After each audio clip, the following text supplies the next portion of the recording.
នៅខណៈដែលពិភពលោកកំពុងចែកចាយវ៉ាក់សាំងដើម្បីប្រយុទ្ធប្រឆាំងនឹងវីរុសកំណាចកូវីដ -19 ប្រជាជាតិនៃប្រទេសអាស៊ីអាគ្នេយ៍មួយកំពុងប្រយុទ្ធប្រឆាំងនឹងការងើបឡើងនៃអំណាចយោធាផ្ដាច់ការនៅខណៈដែលពិភពលោកកំពុងតក់ស្លុតចំពោះដំណឹងនៃការស្លាប់របស់អ្នកជំងឺដែលបង្កឡើងដោយវីរុសកូវីដ -19 ប្រជាជាតិនៃប្រទេសអាស៊ីអាគ្នេយ៍មួយមិនថាក្មេងមិនថាចាស់មិនថាឈឺមិនថាជាសុខចិត្តលះបង់ជីវិតចំពោះមុខចុងកណ្ដុងរបស់ពួកយោធានៅខណៈនេះប្រជាជនរបស់ប្រទេសនៅអាស៊ីអាគ្នេយ៍មួយដែលធ្លាប់ហើយឆ្លងកាត់រួចហើយនៅរបបសឹកអស់5ទសវត្សរ៍តែបានរួមសុខនឹងប្រជាធិបតេយ្យបានកន្លះទសវត្សរ៍គឺកំពុងតែងើបតស៊ូយ៉ាងនឿនចេញពីរបបបែបនេះម្ដងទៀតនេះមកពីពួកគេបារម្ភថាបើវីរុសផ្ដាច់ការនៃរបបសឹកអាចទទួលយកបានសម្រាប់ប្រទេសទាំងមូលគឺគ្មានវ៉ាក់សាំងអ្វីអាចជួយបង្កើនអង្គតិកប្រជាជាតិនេះដើម្បីបង្ការជំងឺផ្ដាច់ការយោធាបាននោះទេម្ល៉េះហើយកម្លាំងមហាជនភូមាដែលក្នុងរយៈពេល2ខែ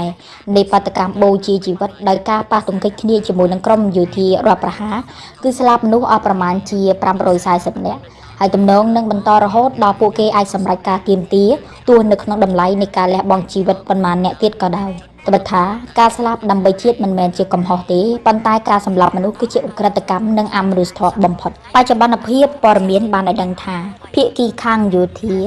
បានសុខចិត្តឈប់បាញ់ប៉ុន្តែឈប់បាញ់តែជាមួយនឹងក្រុមមនុស្សដែលមានអាវុធដូចគ្នាឬដែលគេហៅថាកងទ័ពព្រៃប៉ុណ្ណោះចំណែកជនស៊ីវិលទាំងឡាយដែលពួកគេយល់ឃើញថាបំផ្លាញអស្ថិរភាពសង្គមគឺនៅតែប្រកាសថាមិនអាចអត់ឱនឲ្យនោះទេទោះយ៉ាងណាកងទ័ពព្រៃភូមាដែលមានជាង20ក្រុមគឺភាគច្រើនមានស្មារតីភ្ញាក់រលឹកថាកាតព្វកិច្ចរបស់ពួកគេគឺការពារជនស៊ីវិលហើយកំពុងត្រូវបានក្រុមអ្នកនយោបាយជាប់ឆ្នោតរត់គេចពីការតាមចាប់ខ្លួនធ្វើការអំពាវនាវឲ្យរួមកម្លាំងគ្នាបង្កើតទ័ពសហព័ន្ធប្រឆាំងនឹងទ័ពតាតម្ដាយការនេះបានធ្វើឲ្យគេបារម្ភថាសង្គ្រាមស៊ីវិលនៅភូមាអាចផ្ទុះឡើងគ្រប់ពេលហើយវាពុំមែនជាចំនួននយោបាយផ្ទៃក្នុងភូមាដោយមជ្ឈដ្ឋានមួយចំនួនយល់ឃើញនោះទេព្រោះក្រៅតែពីវិបត្តិជនភៀសខ្លួនអាចកើតមានពីពេញតំបន់ឬការបញ្ចប់ចំនួននយោបាយភូមាក៏នឹងមិនអាចកសាង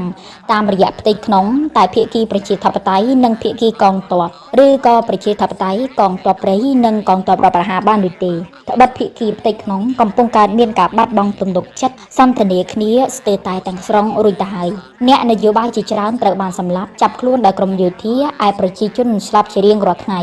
ដែលរូបភាពនៃរបបសឹកនេះវាបានកើតឡើងពីអតីតកាលដ៏ខ្មៅងងឹតរបស់ពួកគេច្រើនលើករួចទៅហើយរហូតដល់កំហឹងនេះมันអាចរំសាយបានដោយងាយៗឬតាមការទម្លាក់ភាពរឹងរូសបន្តិចបន្តួចរបស់ពួកយោធាបាននោះទេ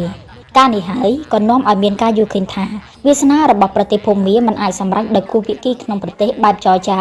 ឡើយហើយមានតែក្រុមមហាអំណាចធំៗដែលមានឥទ្ធិពលឬក៏ក្រុមប្រទេសក្នុងនិងក្រៅតំបន់រួមគ្នាទេដែលសម្រេចថាវាសនាប្រទេសមួយនេះអាចនឹងទៅជាយ៉ាងណាហើយការសម្រេចវាសនាឲ្យភូមាយ៉ាងណានោះវានឹងជាទីលាននៃការប្រជែងអំណាចដ៏យូរអង្វែងរវាងអាមេរិកនិងចិនយ៉ាងពិតប្រាកដហើយអ្វីបានជាករណីភូមាគឺចិននិងអាមេរិកជាអ្នកសម្រេចវាសនាឲ្យទៅវិញអំឡុងពេលភូមាជាប្រទេសឯកោក្នុងពិភពលោកគ្មានប្រទេសណាក្រៅតែពីប្រទេសចិនដែលជាប្រទេសជិតខាងនិងប្រទេសកុម្មុយនីសជាគ្នាមួយចំនួនដែលមិនបានទុករបបយោធាចោល50ឆ្នាំនឹងបន្តបន្ទាប់ចិនបានចាត់ទុកភូមាគឺបច្ចុប្បន្នដៃគូយុទ្ធសាស្ត្ររបស់ចិននៅអាស៊ីអាគ្នេយ៍ដែលភាគីចិននិងយោធាមានប្រយោជន៍ទៅវិញទៅមកនឹងគ្នាដូចជាការពង្រឹងអំណាចយោធាការលក់អាវុធការកំណែទម្រង់សង្គមនិយមភូមាការទប់ទល់សេដ្ឋកិច្ចភូមាពីសម្ពាធលោកសេរីប៉ុន្តែជាសច្ចានុម័តសត្វធំស៊ីច្រើនសត្វតូចស៊ីតិចជួនកាលសត្វតូចបានត្រឹមតែស៊ីអ្វីដែលសត្វធំឲ្យស៊ីតែប៉ុណ្ណោះចិនមានកំណត់ត្រាជាជើងឯកវិនិយោគលេខ2នៅភូមាហើយជាម្ចាស់បំពង់បង្ហូរប្រេងនិងអូស្មန်ដឹកចេញពីមជ្ឈមបូព៌ាដែលជាសរសៃសេដ្ឋកិច្ចចិនកណ្ដាលក្រៅពីកំណត់ត្រាផ្លូវការចិនត្រូវបានកត់ត្រាមិនផ្លូវការថាបានជញ្ជក់ប្រយោជន៍ធនធានធម្មជាតិភូមាអស់ច្រើនអនេកតាំងពីរ៉ែប្រេងកាតព្រៃឈើហើយជាមួយគ្នានោះបំណុលរបស់ភូមាតែដើរទន្ទឹមនឹងការជួយអភិវឌ្ឍរបស់ចិនក្នុងប្រទេសមិនបានធ្វើឲ្យភូមាញើបឡើងផុតពីភាពក្រីក្រប៉ុន្មាននោះទេលុះដល់តែពេលលោកស្រីស៊ូជីឡើងកាន់អំណាចរដ្ឋការរបស់លោកស្រីនិងប្រធានាធិបតីបានសាររើព្យួរគម្រោងដល់ទៅ9ហើយសងប្រាក់ទៅចិនបានដល់ 26% នៃបំណុលសរុបជំពាក់ចិន $4,000 លាន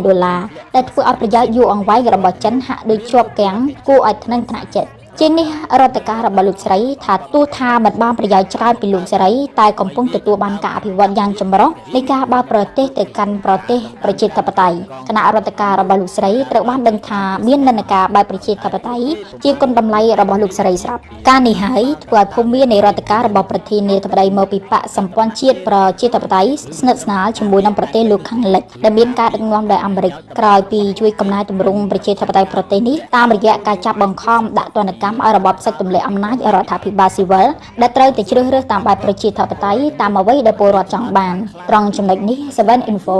ចង់បញ្ជាក់ថាខាងភាគីយោធាមានចិនជាប្រទេសដែលមានឥទ្ធិពលទៅលើចំណែកខាងភាគីប្រជាធិបតេយ្យគឺមានក្រុមលោកសេរីដឹកនាំដោយអាមេរិកមានឥទ្ធិពលទៅលើម្ល៉េះហើយមានតែចិននិងភាគីសហរដ្ឋអាមេរិកទេដែលមានឥទ្ធិពលលើគូភាគីនីមួយៗនៃករណីភូមានិងរហូតអាចនិយាយបានថាក្នុងកលៈទេសៈដែលយោធារងសម្ពាធជាបុគ្គលជាគ្រួសារជាក្រុមពីលោកខាងលិចហើយភាគីប្រជាធិបតេយ្យភូមារបូតអំណាចទៅក្នុងដៃយោធាវាបានក្លាយជាការចរចាអំណាចរវាងអាមេរិកនិងចិនក៏ថាបានម្យ៉ាងដោយរៀបរាប់ខាងដើមការសម្លាប់ចូលជាង500នាក់ជាការសម្លាប់រង្គាលពីសំណាក់ពួកយោធាដែលអំណត់តទៅគឺគេមិនអាចស្រែកឲ្យយោធាឈប់ឬអត់ធ្មត់ចំពោះបាតុករម្យ៉ាងការស្វែងរកយុត្តិធម៌ដែលបាតុករចង់បានកាន់តែមានច្រើនករណីឡើងហើយការយកទ័ពព្រៃប្រយុទ្ធនឹងទ័ពស្រុកវាពុំមែនជាដំណោះស្រាយដ៏ល្អនោះទេមានតែធ្វើឲ្យប្រទេសភូមាធ្លាក់នៅក្នុងសង្គ្រាមស៊ីវិលដ៏សន្ធោសន្ធៅតើនៅក្នុងក្រសែភ្នែកចិននិងអាមេរិកភូមាមានប្រយោជន៍អ្វីខ្លះតាមពិតទៅប្រជាធិបតេយ្យនិងសិទ្ធិមនុស្សវាជាគោលការណ៍សកលដែលមិនមែនសំដៅថាជាប្រយោជន៍របស់លោកខាងលិចតែម្យ៉ាងនេះទេព្រោះតម្លៃនេះវានាំឲ្យសង្គមនៃប្រទេសមួយមានយុត្តិធម៌មានសមធម៌មានភាពជឿនលឿនមានគំនិតច្នៃប្រឌិតនិងមានការគោរពគ្នាក៏ប៉ុន្តែនៅក្នុងគោលការណ៍មនោគមវិជ្ជាប្រជាធិបតេយ្យត្រូវបានគេយល់ឃើញថាបង្កើតឡើងដោយលោកខាងលិចស្តង់ដាររបស់លោកខាងលិចហើយមានអរិយធម៌ដែលមិនចុះសម្រុងនឹងប្រទេសលោកខាងកើតប៉ុន្មាននោះទេដូចនេះហើយការដែលអរិយធម៌លោកខាងលិចវាអាចជ្រៀតចូលដល់អរិយធម៌លោកខាងកើតបានទូលំទូលាយនេះគឺជាជោគជ័យនៃអំណាចដ៏ស្រទន់ដែលលោកខាងលិចចង់សម្រេចបានដែរដើម្បីឲ្យលោកខាងកើតងាកមកដើរតាមគន្លងនៃភាពជាអ្នកដឹកនាំរបស់ពួកគេប៉ុន្តែមានការវិភាគមួយចំនួនយល់ឃើញថាប្រជាធិបតេយ្យឬក៏សិទ្ធិមនុស្សអ្វីនោះវាគ្រាន់តែជាលេសនៃការបើកផ្លូវទៅរកប្រយោជន៍តែប៉ុណ្ណោះដោយករណីអាមេរិកនិងប្រទេសសម្ព័ន្ធ NATO ដែលគេតែងហៅថាជាមេដាបៃតាប្រជាធិបតេយ្យបានធ្វើសង្គ្រាមនៅអ៊ីរ៉ាក់ដួលរំលំរបបសាដាមហ៊ូសេនក៏ដូចជាធ្វើសង្គ្រាមនៅអាហ្គានីស្ថានដួលរលំរបបតាលីបង់គឺដើម្បីតែចង់គ្រប់គ្រងព្រៃនៅអ៊ីរ៉ាក់ហើយថែមទាំងចោទអាហ្គានីស្ថាននិងអ៊ីរ៉ាក់គាំទ្រក្រុមភេរវកម្មវាយប្រហារទៅលើអគារភ្លុកពាណិជ្ជកម្មហើយថារដ្ឋការរបស់ជនប្រការរបស់ប្រទេសទាំងនោះគឺព្យាយាមផលិតអាវុធនុយក្លេអ៊ែរឬក៏ដូចជាសង្គ្រាមនៅលីប៊ីឆ្នាំ2011សហរដ្ឋអាមេរិកសម្អាងថាលោក Gaddafi គាំទ្រក្រុម ISIS និង Al-Qaeda គម្រាមកំហែងសន្តិសុខរបស់ខ្លួននិងសម្ព័ន្ធមិត្តហើយកងទ័ពអាមេរិកគាំទ្រកងទ័ពភាគខាងកើតហើយបានការប្រយុទ្ធតែអ្នកវិភាគយកឃើញថាបំណងពិតប្រាកដគឺគ្រប់គ្រងតំបន់ព្រៃនៅភាគខាងកើតហើយចង់ផ្ដួលរលំរបប Gaddafi ហើយបន្ទាប់មកនឹងឈានទៅវាយប្រហារប្រទេសអ៊ីរ៉ង់ដូច្នោះអាមេរិកអាចនឹងគ្រប់គ្រងប្រទេសនៅមជ្ឈមបូព៌ាទាំងមូលម្ល៉េះហើយទើបអ្នកវិភាគមួយចំនួនយកឃើញគេថាជួនកាលវាគ្មានរឿងអ្វីក៏គេបង្កើតរឿងដើម្បីចូលទៅយកប្រយោជន៍ប្រទេសមួយនោះឲ្យសមស្របហើយជួនកាលមានរឿងក៏ជាឱកាសទៅអាមេរិកនិងលោកខាងលិចធ្វើសង្គ្រាមគឺតែងចង់បានប្រយោជន៍ជាប្រេងជាធនធានធម្មជាតិដទៃទៀតបើទោះបីជាពេលនោះមានមហាអំណាចរុស្ស៊ីចិនជំទាស់ក្តៅក្តីដូចនេះហើយបានជាកើតមានការចំអកថាភូមាមនុស្សស្លាប់រាល់ថ្ងៃកុំរំពឹងថាអាមេរិកនិងលោកខាងលិចចូលអន្តរាគមន៍ដូចមជ្ឈមបូព៌ាព្រោះភូមាគ្មានប្រយោជន៍ដល់អាមេរិកនិងសម្ព័ន្ធមិត្តទេបើមាននោះរុស្ស៊ីចិនជំទាស់ដូចម្ដេចក៏ពួកគេរកផ្លូវទៅទាល់តែរួចប៉ុន្តែ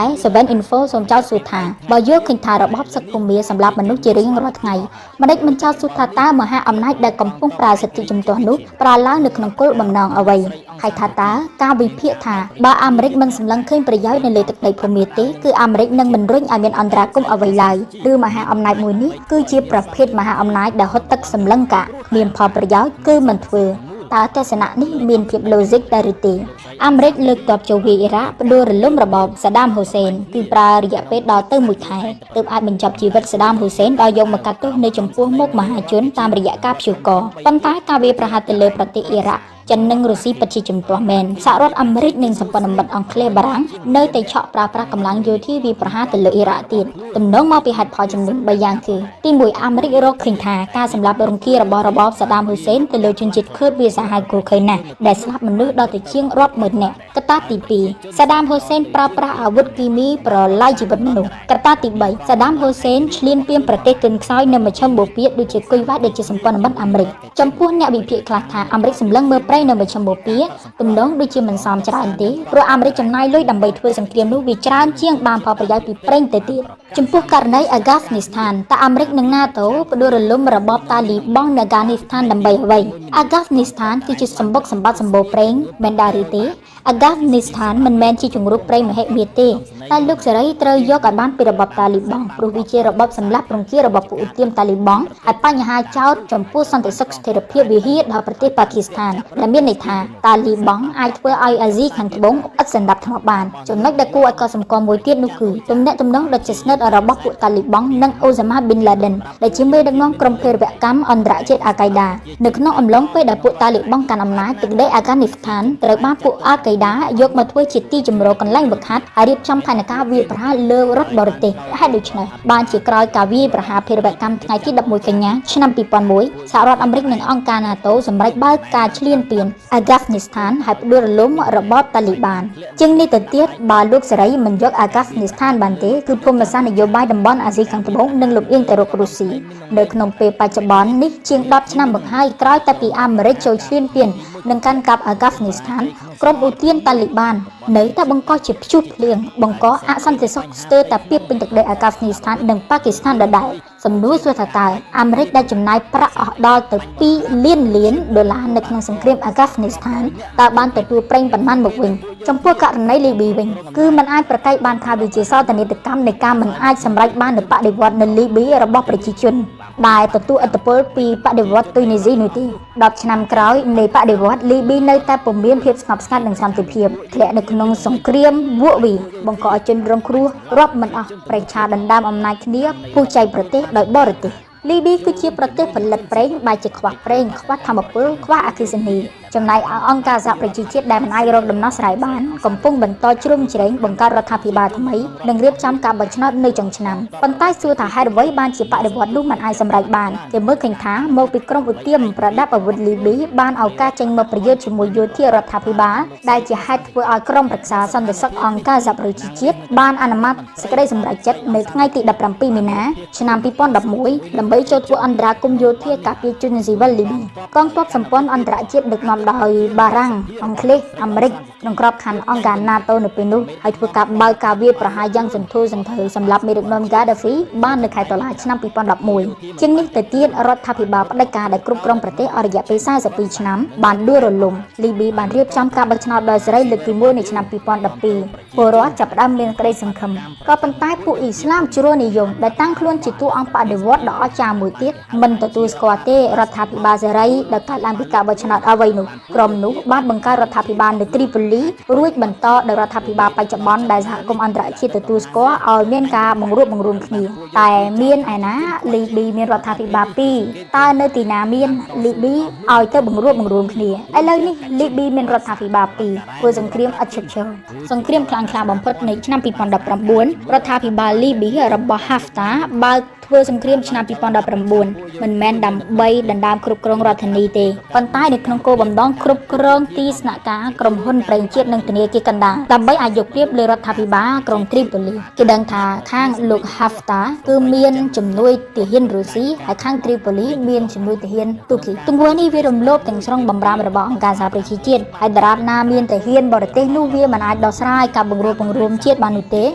ហានិភ័យនៃសង្គ្រាមលំដាប់អន្តរជាតិវាកាន់តែខ្ពស់ត្រង់ចំណុចនេះតើអន្តរាគមន៍របស់សម្ព័ន្ធមិត្តអាមេរិកខុសតាំងពីដំបូងឬចំណុចណាជាចំណុចផ្ដើមនៃបញ្ហាចំពោះប្រទេសភូមាវិញត្រូវបានអ្នកវិភាគខ្លះថាអាមេរិកមិនធ្វើអន្តរាគមន៍ទេព្រោះពុំមានផលប្រយោជន៍ដូចនៅមជ្ឈមបូព៌ាបើនិយាយពីសមុទ្រចិនខាងត្បូងប្រៀបធៀបនឹងប្រទេសភូមាគឺសហរដ្ឋអាមេរិកដឹងច្បាស់ថាគឺអាមេរិកពុំមានលទ្ធភាពចូលទៅដណ្ដើមអណ្ដូងប្រេងកាតត្រប់បាតសមុទ្រចិនខាងត្បូងនោះទេប៉ុន្តែអាមេរិកលុកដាច់កប់ជ្រៅទៅហើយនៅពេលនេះបញ្ជូននាវាចម្បាំងនាវាផ្ទុកយន្តហោះដាក់ពង្រាយនៅទីនោះស្រេចដើម្បីត្រៀមសង្គ្រាមវាទីពីសំណាក់ប្រទេសចិនសំណួរសួរថាតើបើពុំមានកំណត់ប្រេងហើយអ្វីអាមេរិកធ្វើគឺគ្មានអ្វីក្រៅពីអាមេរិកដណ្ដើមភូមិសាស្ត្រពង្រាយសន្តិសុខការពារប្រទេសតូចៗក្នុងតំបន់ឲ្យមានធ្វើជាគ្នាទប់ឥទ្ធិពលរបស់ចិនប្រទេសដែលមានចំនួនសមុទ្រចិនខាងត្បូងមានចិនវៀតណាមហ្វីលីពីនប្រ៊ុយណេម៉ាឡេស៊ីឥណ្ឌូនេស៊ីហើយក៏មានដែនកោះតៃវ៉ាន់ដែរប្រទេសទាំងនោះគឺពុំមានចំណងទាក់ទងស៊ីជម្រៅជាមួយអាមេរិកទេ សំបីតែប្រទេសវៀតណាមក៏ប្រកាន់របបសង្គមនិយមក៏អាមេរិកការពារដែរនេះគឺជាផ្នែកមួយដែលអាមេរិកលូកដៃចូលនៅក្នុងចំនួនសមុទ្រចិនខាងត្បូងគឺប្រហែលម្យ៉ាងគត់ដើម្បីគ្រប់គ្រងភូមិសាស្ត្រនយោបាយវិលមករកបញ្ហាប្រទេសភូមាវិញអាមេរិកបានសេចក្ដីឲ្យថានឹងដណ្ដើមឲ្យបានប្រជាធិបតេយ្យពីពួកយោធាភូមារដ្ឋមន្ត្រីការបរទេសអាមេរិកលោក Anthony Blinken បាននិយាយថាលោក Joe Biden បដិញ្ញាថាត្រូវតែពង្រឹងប្រជាធិបតេយ្យក្នុងតំបន់អាស៊ានក្នុងស្ថានភាពណាក៏ដោយនៅក្នុងន័យនេះភូមាពុំមានផលប្រយោជន៍អ្វីសម្រាប់អាមេរិកមែនតែភូមាកំពុងក្លាយជាខ្សែបន្ទាត់ក្រហមមួយនៃការដណ្ដើមភូមិសាស្ត្រនយោបាយនៅក្នុងតំបន់អាស៊ានវាជាឱកាសដ៏កម្រដែលអាមេរិកស្រោចស្រង់យុទ្ធសាស្ត្ររបស់លោកអូបាម៉ាដែលបានជន់ពន្លិចដោយលោក Donald Trump គឺការអនុវត្តយុទ្ធសាស្ត្រ Indo-Pacific ដើម្បីការពារផលប្រយោជន៍បែបប្រពៃណីនិងយុទ្ធសាស្ត្ររបស់សហរដ្ឋអាមេរិកនៅមហាសហគមន៍មួយនេះបែបទន់ភ្លន់បែបអ្នកជួយគេពេលនោះអាមេរិកក៏នឹងរកវិធីទាញប្រយោជន៍ពីឥណ្ឌាពីសម្ព័ន្ធមិត្តដទៃទៀតតាមជំនួយអាវុធបច្ចេកវិទ្យាដើម្បីជួយបញ្ជៀសការប្រជុំនឹងចិនបែបគ្រោះថ្នាក់សម្ពាវុធឬថាការដែលអាមេរិកជួយយកប្រជាធិបតេយ្យភូមិមកវិញគឺដើម្បីឲ្យឥណ្ឌាមើលថែលើកតុល្យភាពសម្ព័ន្ធមិត្តមួយនេះឲ្យស្មើនឹងមហាអំណាចចិននៅក្នុងតំបន់អាស៊ីឬក៏ដើម្បីអាមេរិកខ្លួនគេហើយសម្រេចបានការដាក់ទ័ពដោយផ្ទាល់ប្រជុំនឹងចិនហុំព័ទ្ធប្រយោជន៍ចិនយូរអង្វែងទាំងអស់នេះយើងចង់បញ្ជាក់ថាវិបត្តិនយោបាយនៅភូមាបើអន្តរាគមន៍អាមេរិកកើតឡើងវាពិតជាលើសតម្លៃនៃការជួយផ្នែកប្រជាធិបតេយ្យឲ្យប្រជាពលរដ្ឋភូមាទៀតតែប្រយោជន៍នោះគឺការចាប់យកឱកាសមាសឱកាសប្រាក់ទទួលទាញយកផលប្រយោជន៍ភូមិសាស្ត្រនយោបាយអាមេរិកពង្រីកឥទ្ធិពលអាមេរិកនៅ Indo-Pacific បង្អាក់ដំណើរការវិវត្តសេដ្ឋកិច្ចនយោបាយវាទីនិយមរបស់ចិនចំណែកប្រយោជន៍ចិនវិញបើទាញឲ្យមានការគ្រប់គ្រងបានដោយរបបយោធាសុខស្រួលឬការសម្រួលឲ្យរបបយោធាមានអំណាចខ្លះប្រយោជន៍ចិនលើទឹកដីភូមាក៏អាចនៅតែរក្សាបានដែរអ្វីដែលចិនអាចចំណេញនោះគឺសម្រាប់បានស្ថិរភាពផ្លូវដឹកជញ្ជូនប្រេងឆៅឧស្ម័នពង្រីកឥទ្ធិពលចិននៅអាស៊ានផ្ដាច់ចោលអំណាចរបស់ឥណ្ឌាមិនឲ្យហ៊ាមកឆ្លងដល់អាស៊ីអាគ្នេយ៍បង្កើតបានប្រព័ន្ធសុវត្ថិភាពឡោមព័ទ្ធឥណ្ឌាគ្រប់ទិសទីទាំងអស់ដែលឥណ្ឌានេះគឺជាឆ្អឹងទៅតឹងកមួយក្នុងយុទ្ធសាស្ត្រផ្លូវមួយខ្សែក្រវ៉ាត់មួយរបស់ចិនហើយពង្រឹងមហិច្ឆតាចិននៅក្នុងមហាសមុទ្រ Indo-Pacific ទៀតផងប៉ុន្តែនៅក្នុងដំណាក់កាលភូមិបច្ចុប្បន្ននេះចិនបុកពោះជាខ្លាំងគឺបុកពោះត្រង់ថាតើអាមេរិកក្រៅពីដាក់សម្ពាធទណ្ឌកម្មតើនឹងឈានដល់អន្តរាគមន៍យោធាដែរឬទេហើយដល់របៀបណាខណៈដែលខ្លួនកំពុងទប់អាមេរិកនិងសម្ព័ន្ធមិត្តកុំឲ្យសម្រេចបានដំណោះស្រាយព្រៀងអ្វីឡើយពីក្រុមប្រឹក្សាសន្តិសុខអង្គការសហប្រជាជាតិលើប្រយោជន៍ប៉ះពាល់ដល់ប្រយោជន៍របស់ពួកយោធាដែលគេសង្ស័យថាវាក៏អាចធ្វើឲ្យប្រយោជន៍របស់ចិនប៉ះពាល់ដែរបើពុំនោះទេមិនមែនចិនខាំងឃាននោះទេឬក៏ទប់ស្កាត់កុំឲ្យមានការបញ្ជូនមុខឃីវជាអាជ្ញាធរដើម្បីផ្លាស់ប្ដូរចរិតរបបសឹកហើយតម្កល់ទ័ពរយៈពេលយូរតម្កល់ទ័ពអន្តរជាតិរយៈពេលយូរគួរសមនៅទីនេះបើពុំនោះសោតការបន្តរារាំងរបស់ចិននៅរុស្ស៊ីលែងមានឥទ្ធិពលលើយន្តការអាមេរិកចង់ប្រើតាមរយៈអង្គការសហប្រជាជាតិគឺអាមេរិកនឹងប្រើច្បាប់ខ្លួនគេតែម្ដងដើម្បីចាត់ការលើករណីភូមាជាមួយនឹងសម្ព័ន្ធមិត្តដែលធ្វើឲ្យអាមេរិកបានគុណសម្បត្តិហើយបានផលប្រយោជន៍ក្រាស់ក្រៃដោយដែលបានរៀបរាប់ខាងដើមម្ល៉េះហើយចិនអាចនឹងមានស្នេហ៍ដើរនោះគឺប្រជែងជាមួយអាមេរិកនៅក្នុងការប្រើយន្តការអាស៊ានឲ្យដើរតួនាទីជាអ្នកសម្របសម្រួលឬក៏ចិនខ្លួនគេនោះនឹងសម្របសម្រួលតែម្ដងតាមរយៈការដើរផ្លូវកាត់ទៅកាន់ពួកយោធាភូមាហើយប្រាប់យោធាភូមាឲ្យបន្ទន់អរិយាប័ត្ររបស់ខ្លួនប៉ុន្តែសំណួរសួរថាតើពលរដ្ឋភូមាចង់ត្រឹមផ្សះឬក៏វះកាត់ដំបៅនៃយោធាដែលមានអំណាចផ្ដាច់ការក្នុងប្រទេសរបស់ពួកគេ